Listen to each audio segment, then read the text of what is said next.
Assalamualaikum warahmatullahi wabarakatuh. Bismillah, alhamdulillah, wassalatu wassalamu ala rasulillahi sallallahu alaihi wasallam wa ala alihi wa sahbihi wa mawalah, wa la hawla wa la quwwata illa billah, amma ba'da. Hadratal mukarramin, para alim ulama alladzina hum warasatul anbiya, yang saya hormati, segenap dewan juri lomba ceramah dalam rangka Hari Guru Nasional dan Hari Ulang Tahun PGRI yang ke-75, segenap jajaran kepanitiaan yang telah mensukseskan acara ini yang saya hormati pula. Tidak ketinggalan tamu undangan, hadirin nawal hadirat yang berbahagia.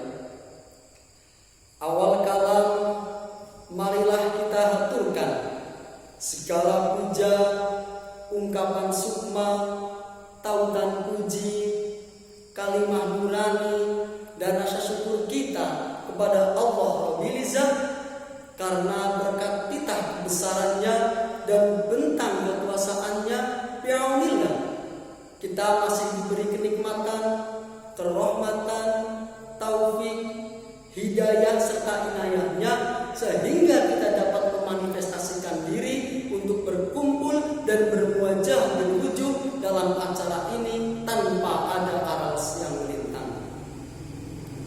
Maka dari itu, syukur bilisan kita ikrarkan dengan bacaan tahmid bersama, Alhamdulillahirabbil alamin. Dan dengan harapan semoga pertemuan kita di majelis nan barokah ini menjadi wujud nyata amal silaturahmi, amal silatul ilmi, dan amal soleh yang maslahah, yang nantinya menjadi wasilah masuknya kita ke dalam surga Allah Subhanahu wa ta'ala. Amin Allahumma amin.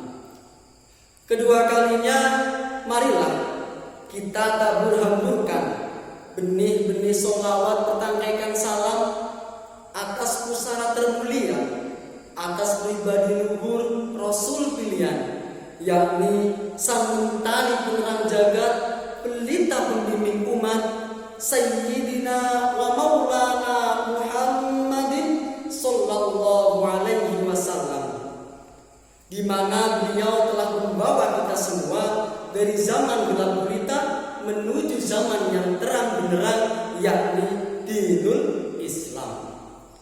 Dan dengan harapan semoga kita semua kelak mendapat syafaat fi yaumil qiyamah. Amin Allahumma amin. Hadirin nawal hadirat yang dirahmati Allah, memasuki era global, memasuki era milenial, sangatlah dibutuhkan yang namanya pegangan yang kokoh, pegangan yang kuat. Agar apa? Agar kita tidak jatuh ke dalam lembah kesesatan. Ditambah lagi dengan adanya kemajuan teknologi, di mana kemajuan teknologi itu telah masuk, merasuk, dan menusuk ke dalam jantung kehidupan umat manusia tanpa bisa dibendung lagi. Ada banyak sekali pengaruh positif yang ditimbulkan dari perkembangan zaman ini. Akan tetapi tidak sedikit pula pengaruh negatif yang ditimbulkannya. Maka dari itu, kita sebagai seorang muslim haruslah bisa menyaring dan memilih segala bentuk kemajuan zaman agar bisa selaras dengan akidah kita dan selaras dengan syariat-syariat Islam. Apalagi kita sebagai seorang yang dituakan, sebagai orang tua, haruslah bisa menjaga dan membekali anak-anak kita. Untuk apa? Untuk apa kita membekali anak-anak kita? Agar mereka bisa selalu membentengi dirinya supaya tidak terbawa oleh derasnya arus perkembangan zaman di era global dan era milenial ini. Lalu bagaimana? Bagaimana caranya kita mendidik dan membekali supaya tidak terbawa oleh derasnya arus perkembangan zaman ini. Di dalam Al-Quran surat Ali Imran ayat 159 telah dijelaskan yang bunyinya Bismillahirrahmanirrahim. Fabima rahmatin minallahi linta lahum walau kunta faddan ghalidhal qalbi lam faddu min hawlik fa'fu anhum wastaghfir lahum wa syawirhum fil amr fa idza azamta fatawakkal 'ala Allah innallaha yuhibbul mutawakkilin. Yang artinya, maka disebabkan dari rahmat Allah lah kamu bersikap lemah lembut. Sekiranya kamu bersikap keras lagi berhati kasar, tentulah mereka akan menjauhkan diri dari sekelilingmu. Maka maafkanlah mereka, mohonkanlah ampun bagi mereka, dan bermusyawarahlah dengan mereka dalam urusan itu. Dan apabila kamu telah membulatkan tekad, maka bertawakallah kepada Allah. Sesungguhnya Allah menyukai orang-orang yang bertawakal kepadanya. Di dalam ayat tersebut telah dijelaskan, telah disebutkan ada beberapa cara, ada beberapa metode, dan ada beberapa kiat-kiat untuk mendidik dan membekali anak-anak kita supaya tidak tergerus oleh kejamnya zaman ini, terutama zaman di era milenial ini. Yang pertama, fabima rahmatin minallahi linta lahum, atau lemah lembut. Mengapa demikian? Karena sejatinya umat manusia membutuhkan naungan kasih sayang, wajah yang teduh dan ramah, cinta dan kasih sayang, serta jiwa penyantun dengan penuh kelembutan. Hal ini sangatlah penting untuk diberikan kepada anak-anak kita. Mengapa? Agar setelah mereka dewasa nanti juga bisa mempunyai jiwa yang penyantun dengan penuh kelembutan, yang nantinya bisa meredamkan emosional negatif yang disebabkan oleh perkembangan zaman di era global dan era milenial ini. Lalu yang kedua, fadhon ghalidhal qalbi, tidak bengis dan tidak kasar. Perilaku kita terhadap anak-anak kita sangatlah mempengaruhi pola pikir mereka. Oleh karena itu, kita harus berhati-hati. Ketika kita menyampaikan sesuatu, janganlah sampai kita melontarkan hal-hal kasar ataupun perkataan kasar yang nantinya akan menyakiti hati mereka dan menyinggung perasaan mereka. Memetik sebuah makalah dari seorang ulama, yaitu Al-Maghfurlah Kiai Haji Imam Muzani Bunyamin, pendiri Pondok Pesantren Darus Sa'adah, Bulus Kritik Petanahan Kebumen. Beliau mengatakan, seorang guru janganlah sampai mengatakan bodoh kepada muridnya, janganlah sampai mengatakan bodoh kepada santrinya, karena sejatinya tidak ada yang namanya murid itu bodoh. Adanya adalah mereka yang sedang berproses.